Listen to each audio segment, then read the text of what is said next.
Hello दोस्तों, आप सभी का स्वागत है आपके अपने ही चैनल टीचिंग डोर पर। आज हम आपके लिए लेकर आए हैं अर्थव्यवस्था और आजीविका का लेक्चर नंबर 2। फर्स्ट लेक्चर में हम पढ़ चुके थे कि औद्योगिकरण क्या होता है और औद्योगिकरण क्यों हुआ और औद्योगिकरण के क्या परिणाम हुए थे, उसके बारे में भी हम पढ़े थे थोड़ा बहुत। और आज हम जो पढ़ने वाले हैं वो पढ़ने वाले फैक्ट्रियों की स्थापना, भारत में फैक्ट्री की स्थापना किस प्रकार से हुआ और क्यों हुआ था फैक्ट्रियों की स्थापना, इसके बारे में हम इसी की वीडियो में पढ़ेंगे। तो चलिए इसको समझते हैं।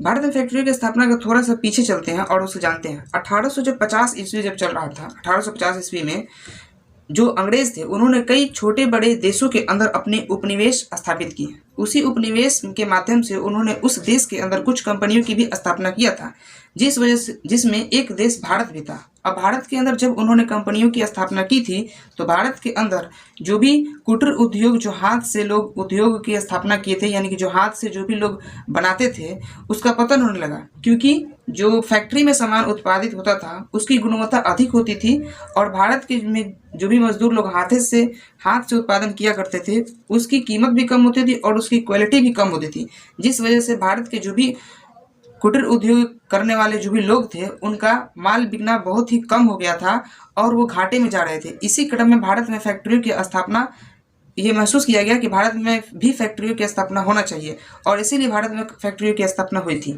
तो यही मुख्य रूप से भारत में फैक्ट्री की स्थापना का मुख्य कारण था। अब इसमें हम आगे जो जैसे जैसे पढ़ेंगे, इस चैप्टर में पढ़ेंगे, तो हमको ये भी पता लगेगा कि भारत में कंपनियों की स्थापना सबसे पहले कहाँ हुआ था। जमशेदजी टाटा जो थे वो उन्होंने जो Tata iron and steel company की स्थापना की थी, उनका बहुत बड़ा योगदान था, उसके बारे में भी हम पढ़ेंगे। और 7 बड़ी बड़ी कंपनियों के बारे में भी हम इसी वीडियो के अंदर पढ़ेंगे और जानेंगे कि इन सारे कंपनियों ने किस तरीके से भारत के अंदर जो औद्योगिक क्रांति में इन लोगों ने किस तरीके से भाग लिया था और किस तरीके से जो भारत के अंदर जो इंग्लैंड की कंपनियां स्थापित हुई थी उनको किस तरीके से ख़त्म भी किया गया था। चलिए इसको अब शुरू करते हैं।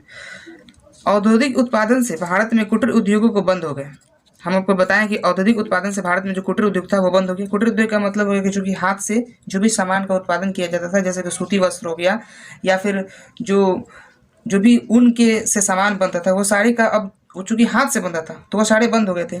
लेकिन वस्त्र उद्योग के लिए कई बड़ी बड़ी फैक्ट्रियां देसी एवं विदेशी पूंजी लगा के खोली गई थी।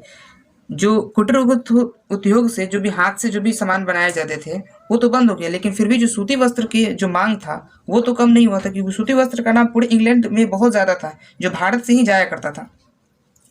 तो वो जो कंपनियां थी वो बड़ी बड़ी फैक्ट्रियां देसी और विदेशी पूंजी लगाकर खोली गई थी, जिसमें कारखाना उद्योग को बढ़ावा मिला। कारखानों की स्थापना के क्रम में 1830 से 1840 के दशक में बंगाल में द्वारकानाथ टैगोर ने 6 संयुक्त उद्यम कंपनियां लगाई थी।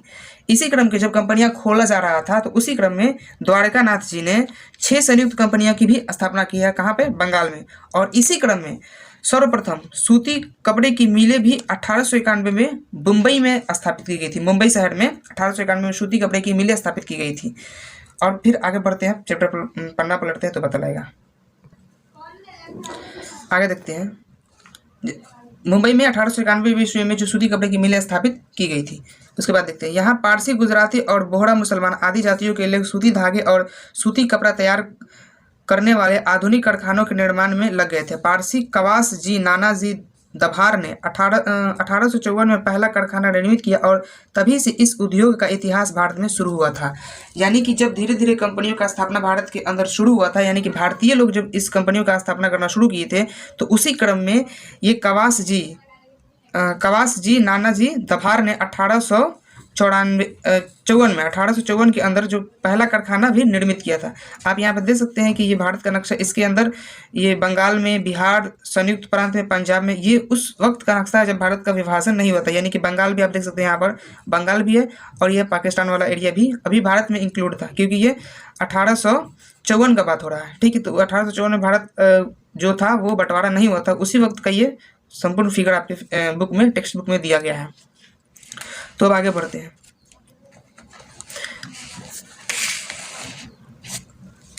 1854 से 1880 तक 30 कारखानों का निर्माण हुआ, जिसमें 13 पारसियों द्वारा बनाए गए थे। सन 1869 में स्वेज नहर के खुल जाने से बंबई के बंदरगाह पर इंग्लैंड से आने वाले सूती कपड़ों का आयात बढ़ने लगा। इसके बावजूद भी सन 1880 से 1895 तक सूती कपड़ों के मिलों की संख्या 39 से अधिक हो गई थी। आप देख सकते जब भारत के अंदर कंपनियों का सूती कंपनियों का स्थापना होना शुरू हुआ, उसी के क्रम में 1854 से 1880 के बीच में 30 कंपनी खोले गए। फिर 1880 से लेकर के 1895 के बीच में 39 से भी ज़्यादा कंपनियां खोली गई। यानी कि इससे ये महसूस होता है कि भारत में जो कंपनी उद्योग था, यानी कि जो सूती कपड़े की जो कंपनियां थी वो काफ़ी मात्रा में बढ़ने लगी थी और इसकी स्थापना काफ़ी ज़्यादा हुई। वही अगर आप यहाँ देखिए तो 1895 से लेकर के 1914 के बीच में जो सूती कपड़े की जो मिलों की संख्या थी वो कितनी हो गई, 144 हो गई थी। यानी कि बहुत ही ज़्यादा देश के अंदर सूती कपड़े की जो मिलें थी वो स्थापित होने लगी थी। अब आगे बढ़ते हैं। इसी क्रम के अंदर जब कंपनियों की स्थापना हो ही रहा था, सूती कपड़े की स्थापना हो रहा था, उसी क्रम में 1917 में कोलकाता में देश की पहली जूट मिल मारवाड़ी व्यवसायी हुकुमचंद ने स्थापित किया था। वही जूट मिल उन्होंने स्थापित किया था, जो चूंकि अब तक भारत के अंदर 1914 ईस्वी तक 114 हम पढ़े ना, 114 सूती वस्त्रों की कंपनियों की स्थापना हुई थी। लेकिन 1917 में कोलकाता में पहली देश की क्या बनी, जूट मिल मारवाड़ी थे हुकुमचंद्र ने इन्होंने स्थापित किया था। क्या, जूट मिल की स्थापना की थी। जूट मिल जिसके अंदर बहुत सारे ये बोरा वगैरह की भी वहाँ से उद्योग धंधा का शुभारंभ किया गया था। 1918 में पहल पर एक लिमिटेड कंपनी के रूप में बिरला ब्रदर्स की स्थापना हुई थी। 1919 में बिरला जूट कंपनी और 1920 में ग्वालियर में जियाजी राव सूती कारखाना खुला। घनश्याम दास बिरला ने अंग्रेजी कंपनियों की अनेक चालू कारखाने खरीदकर अपने व्यापार को बढ़ाया, जैसे कि एंडविल से केशवराव टनल मिल और मार्टन से चीनी के मिल कारखाने। ये जो घनश्याम दास बिरला जी थे, इन्होंने अंग्रेजों से भी कई कंपनियां खोल ली थी। आप समझ सकते हैं कि किस तरीके से भारत में उद्योग धंधा और भारत के जो लोग थे, जो व्यापारी थे, किस तरीके से भारत के अंदर उद्योग धंधों को बढ़ाने के लिए क्या योगदान दिए थे। ये घनश्याम दास बिरला जी ने क्या किया था, इन्होंने एडविल से केशव राव टनल मिल इन्होंने खरीद लिया और फिर से मार्टन से चीनी की मिल को इन्होंने खरीद लिया और उसको भी भारत के अंदर मिला। यानी कि भारतीय कंपनी हो गई। जितने भी अंग्रेजी कंपनियां बहुत सारी थी ना भारत के अंदर, उन अंग्रेजी कंपनियां जो थी उसको घनश्याम दास बिरला ने खरीद लिए थे। इसी प्रकार जमशेदजी टाटा का क्या योगदान रहा, अब वो देखते हैं, क्योंकि इन्होंने भी बहुत बड़ा योगदान दिया था भारत के औद्योगिकरण में।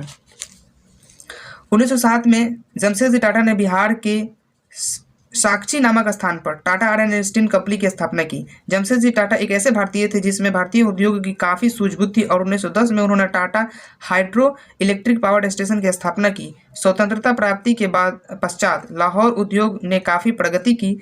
1955 में भिलाई, राउरकेला और दुर्गापुर में इस्पात कारखाना खोलने की सहमति रूस, पश्चिम जर्मनी और ब्रिटेन के समझौतों के आधार पर ली गई। तभी भारत में 7 स्टील कंपनियां मौजूद हैं। यानी कि जमशेदजी टाटा जी थे वो 1907 ईस्वी के अंदर क्या किस चीज़ की स्थापना किए, Tata iron and steel company, hydro electric power station, इन्होंने ही स्थापना किया था। और अभी फिलहाल भारत के अंदर 7 स्टील प्लांट मौजूद हैं, जो कि आपको नीचे यहाँ पर दिया गया है नाम। 3 नाम यहाँ है, 3 नाम नेक्स्ट पेज के अंदर है। जैसे कि Indian iron and steel company है, फिर से दुर्गापुर स्टील कंपनी भी है जो कि पीछे वाले के पेज में है, राउरकेला स्टील कंपनी है, भिलाई स्टील कंपनी भी है। तो ये सारे स्टील कंपनी है, ये 4 यहाँ पर मौजूद है, आप स्क्रीनशॉट ले सकते हैं।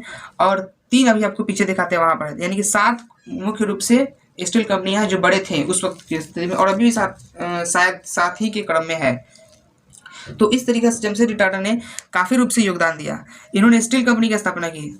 और ये घनश्याम दास बिरला जी ने किस चीज़ का स्थापना की, इन्होंने चीनी मिल को भी इंग्लैंड से खरीद लिया और जूट मिल की भी स्थापना की। तो इन्होंने जूट मिल की स्थापना की थी और इन्होंने ये लौह उद्योग में काफ़ी योगदान दिया था इन्होंने, क्योंकि अब तक जितना भी था वो सारे सूती उद्योग की ही स्थापना कर रहे थे। लेकिन ये जमशेदजी टाटा और घनश्याम दास जी ने मिल करके जूट की स्थापना भी की और हाइड्रो पावर इलेक्ट्रिक स्टेशन की भी इन्होंने स्थापना किया था। अब नेक्स्ट पेज में देखते हैं।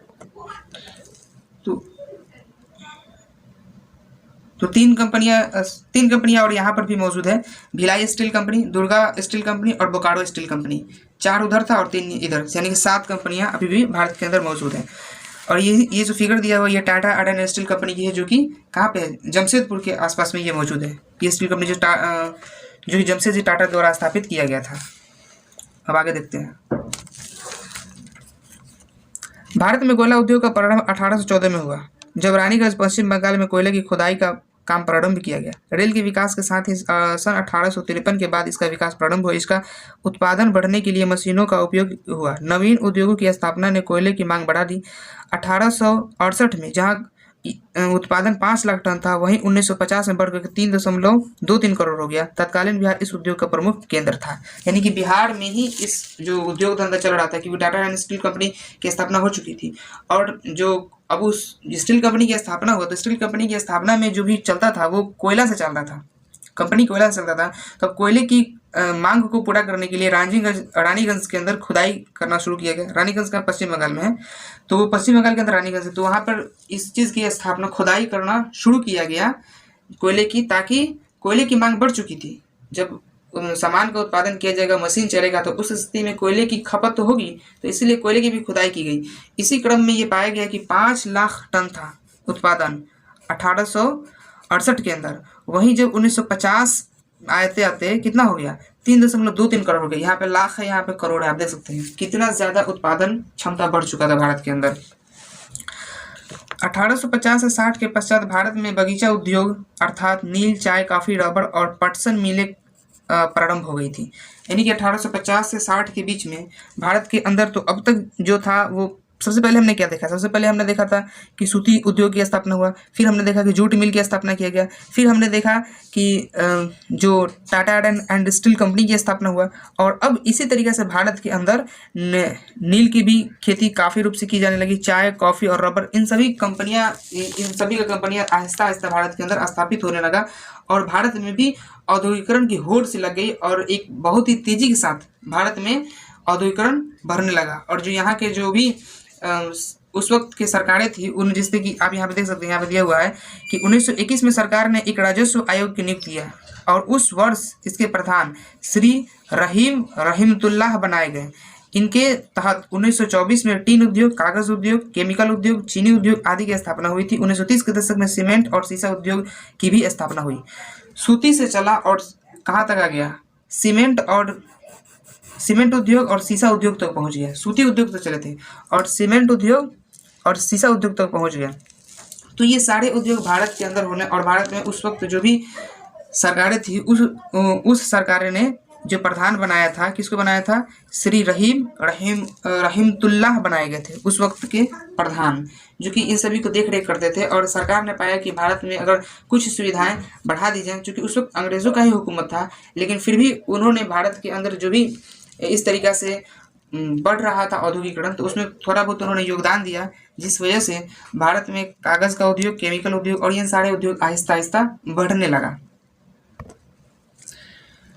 सन 1850 से 1914 तक के उद्योग की यह विशेषता थी कि इस काल में निर्यात किए जाने वाले ऐसे मालों का भी उत्पादन हुआ जो राष्ट्र के लिए लाभदायक था, जैसे पटसन और चाय। इसके साथ ही उस माल का भी उत्पादन हुआ जिसमें विदेशी प्रतिद्वंदित ज़्यादा नहीं थे, जैसे मोटा कपड़ा।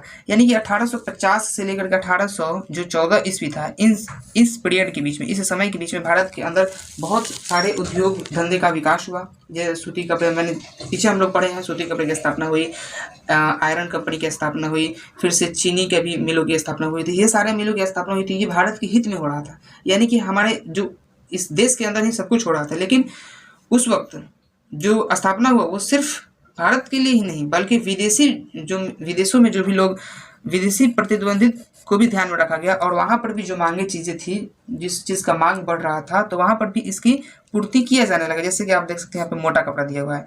लेकिन जब फर्स्ट वर्ल्ड वार हुआ, तो उस फर्स्ट वर्ल्ड वार में काफ़ी आर्थिक मंदी आ गई। जैसे आप फर्स्ट वर्ल्ड वार में आर्थिक मंदी आ गई, फिर उसी कुछ दिन के बाद ही आप देख सकते हैं कि सेकेंड वर्ल्ड वार भी शुरू हो गया। तो सेकेंड वर्ल्ड वार जो शुरू हुआ था 1929 से 1933 के बीच में, ये जो सेकेंड वर्ल्ड वार हुआ था 1929 से 33 के बीच की जो आर्थिक मंदी आई थी सेकेंड वर्ल्ड वार के दौरान, जो सेकेंड वर्ल्ड वार चल रहा था उसी के दौरान जो आर्थिक मंदी आई थी, उस आर्थिक मंदी को भी, जो भारत में जो भी मंदी थी, भारत के अंदर जो भी उद्योग धंधे थे, पूरा विश्व को प्रभावित किया सेकेंड वर्ल्ड वार की आर्थिक मंदी ने। उसी के साथ भारत में भी इसकी प्रभाव को देखा गया। प्रथम भारतीय सामग्री के लिए आत्मनिर्भर था, जिसका मूल्य घटकर आधा हो गया। निर्यात किए जाने वाले सामानों का भी मूल्य घटा। इस तरह उद्योग पर निर्भर जनता की दिनों दिन क्षति होने लगी। यानी कि जब सेकेंड वर्ल्ड वॉर के दौरान जो आर्थिक मंदी आई थी, उस आर्थिक मंदी के कारण भारत के अंदर भी मुख्य रूप से क्षतियां हुई थी, जिसके अंदर भारत के जो भी कंपनी स्थापित करने वाले जो लोग थे उनको काफ़ी घटी का सामना करना पड़ा था और उन्हें काफ़ी नुकसान भी हुआ था। लेकिन जो सेकेंड वर्ल्ड वॉर का समय था, उस समय में जो भारत के जो भी व्यापारी थे उन्होंने इसका थोड़ा बहुत लाभ भी उठाया। कैसे उठाया, यहाँ पे देखिए। द्वितीय विश्व युद्ध के समय मिलों द्वारा उत्पादित सूती कपड़ों की संपूर्ण मांग को अब भारतीय मिलें ही पूरा कर रही थी। यानी कि संपूर्ण देश के अंदर जो मिलों की कुछ स्थापना थी तो वहां पर आर्थिक रूप से क्षति हो चुका था, तो अब भारत के अंदर जो मिलें थी यही उसकी उसके मांग था उसी को पूरा कर रही थी। भारतीय मिल मालिकों ने इस अवसर का लाभ उठाया और विदेशी मंडियों में प्रवेश करना शुरू किया। यानी कि भारत के अंदर तो मुख्य रूप से क्षति तो हुआ था, लेकिन फिर भी जो यहाँ के भारत के जो भी सूती वस्त्र उत्पादन के जो भी मालिक थे, मिल मालिक थे, इन मिल मालिकों ने इस बात का लाभ उठाया कि क्यों ना हम विदेशी देशों में हम जाकर के अपने माल को बेचना शुरू करें। क्योंकि भारत के अंदर जो सामग्रियां निकलती थी, यानी कच्चे माल, सूती वस्त्र को बनाने के लिए कच्चे माल, वो भारत से ही अधिकतर प्राप्त किए जाते थे। तो जो अधिकतर भारत से ही प्राप्त होते थे और बेचने के लिए मंडी की जरूरत पड़ी और विदेशों में उत्पादन हो नहीं रहा, तो वो लोग अमेरिका जैसे देशों में भी अपने आप को जाना शुरू किए और फिर अमेरिका के अंदर भारत का प्रभाव बढ़ा और वहां पर जाकर के हम लोगों ने अपने सामानों के बेचना शुरू किया। इसी क्रम के अंदर भारत के अंदर कुछ बैंक की भी स्थापना हुआ था। जैसे देख सकते हैं आप यहाँ दिया कि सेकेंड वर्ल्ड वॉर, द्वितीय विश्व युद्ध के बाद अमेरिका भारत के व्यापार का एक मुख्य साझेदार हो गया।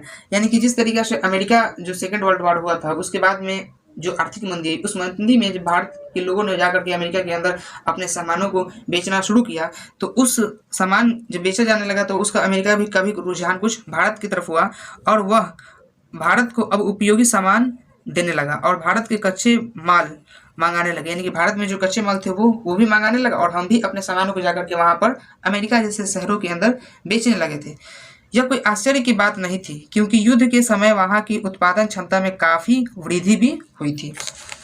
और इसी के अंदर हम देखेंगे कि जो प्रथम विश्व युद्ध के पहले एक यूरोप की कंपनियां व्यापार में पूंजी लगाती थी। यह प्रबंधनीय एजेंसियों के द्वारा होता था, जो उद्योग पर नियंत्रण भी रखती थी। यानी कि जब कोई भी कंपनी को स्थापित करना हो तो जो यूरोप की कंपनियां होती थी, जैसे फर्स्ट वर्ल्ड वॉर हुआ था, तो उस वर्ल्ड वॉर जो हुआ था तो उस स्थिति में जो यूरोप की कंपनियां होती थी तो उनके कुछ जो कंपनी होता था उस कंपनी को कुछ बैंक वगैरह लोन दिया करते थे, जिससे कि वो अपने कंपनी को विकसित करते थे। तो इसीलिए भारत के अंदर अगर कोई भी कंपनी स्थापित करना चाहता था तो कैसे करता, तो इसीलिए एक बैंक की भी स्थापना की गई, जिसमें आप यहाँ पर देखेंगे कि 1907 ईस्वी में इंडियन बैंक की स्थापना हुआ, 1906 ईस्वी में बैंक ऑफ इंडिया का स्थापना हुआ, 1911 ईस्वी में सेंट्रल बैंक का स्थापना हुआ और 1913 में द बैंक ऑफ मैसूर जैसे बैंकों का स्थापना हुआ। और इस बैंक से लोग अब लोन लिया करते थे और लोन ले करके भारत के अंदर औद्योगिक क्रांति में भाग लिया और कई कंपनियों का भी लोगों ने स्थापना किया। तो इस तरीके से हमने देखा कि भारत के अंदर औद्योगिकरण को किस प्रकार से कुछ भारतीयों ने, जैसे जमशेदजी टाटा जैसे लोगों ने मिल करके भारत के अंदर औद्योगिकरण को काफ़ी रूप से बढ़ावा दिया। अब नेक्स्ट वीडियो में हम मिलेंगे और वहाँ पर देखेंगे कि औद्योगिकरण के कारण भारत के अंदर इसका क्या प्रभाव पड़ा। यानी कि औद्योगिकरण जब हुआ तो भारत के ऊपर इसका क्या प्रभाव पड़ा, किस तरीके से कुटीर उद्योग का पतन हुआ, इसके डिटेल रूप से पढ़ेंगे। इसके नेक्स्ट पेज में जो आपका दिया हुआ है वहाँ पर हम पढ़ेंगे। तब तक इस वीडियो को यहीं पर रोकते हैं और आप अपना राय जरूर दीजिए कमेंट में, आपको वीडियो कैसा लगा। तब तक अपना पढ़ाई करते रहिए और मिलते हैं।